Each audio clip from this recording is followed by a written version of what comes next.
గజపతి రాజు గారు ఇక్కడ జమీందారుగా ఉండేవారు.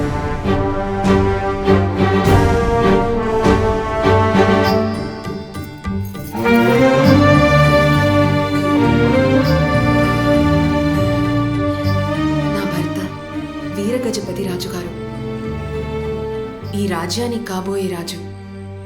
జమీందార్ గారికి సేవలు చేసేందుకు రామలింగం అని ఒక సేవకుడు ఉండేవాడు. రామలింగానికి తోడబుట్టిన ఒక చెల్లెలు, 3 తమ్ముళ్ళు ఉండేవారు. వాడి ఆహ్వానాన్ని మన్నించి జమీందారు గారు ఒకరోజు వాడి ఇంటికి విచ్చేశారు.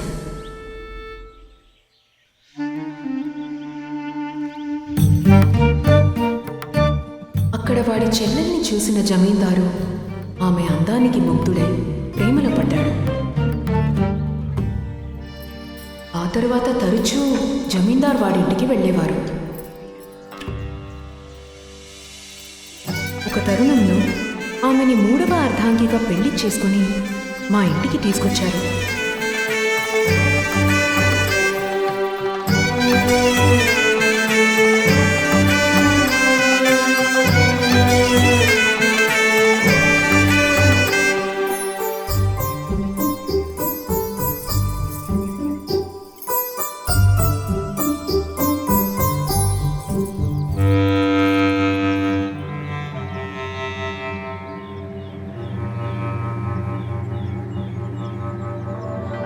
జమీందారు గారి భార్యకి దక్కాల్సిన మర్యాదలు దక్కకుండా తనలాగే ఒక బానిసగా అందరికీ పరిచర్యలు చేయటాన్ని చూసి రామలింగం చాలా బాధపడేవాడు.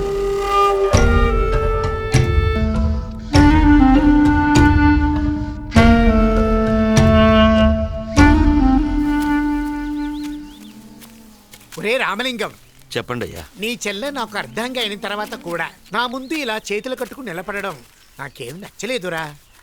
అంత మాట అనకండి అయ్యా. నా ఊపిరున్నంత వరకు ఈ రామలింగం మీకు నౌకరు మాత్రమే. అది వదిలే. నా పుత్రుని పరాక్రమం వీక్షించి చాలా కాలమైంది. అవునయ్య గారు. నువ్వు ఒక పోటీకి ఏర్పాటు చేయి. అలాగే అయ్య గారు. ఇంకొక మాట అయ్యా, ఆ పోటీలో నా పుత్రుడితో నీ తమ్ముళ్ళు తలపడాలి. అయ్య గారు, చిన్న జమీందారు గారితో మా తమ్ముళ్ళు తలపడ్డమా? వద్దయ్య గారు. ఏమంటున్నావురా నువ్వు? నేను అన్నట్టు జరగాలి. నేను చెప్పిందే వేదం, నా మాటకు తిరుగులేదు. జాగ్రత్త.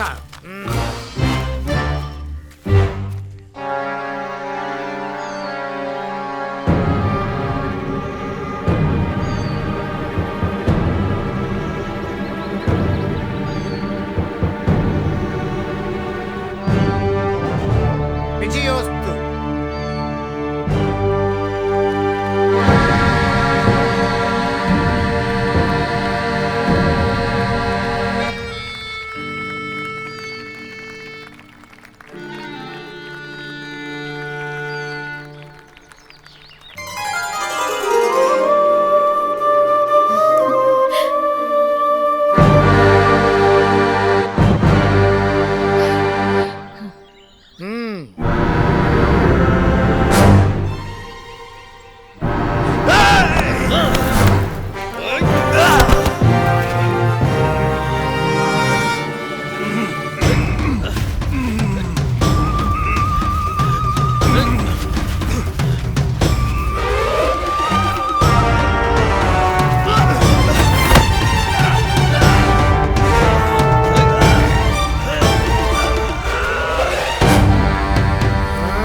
Ha ha ha!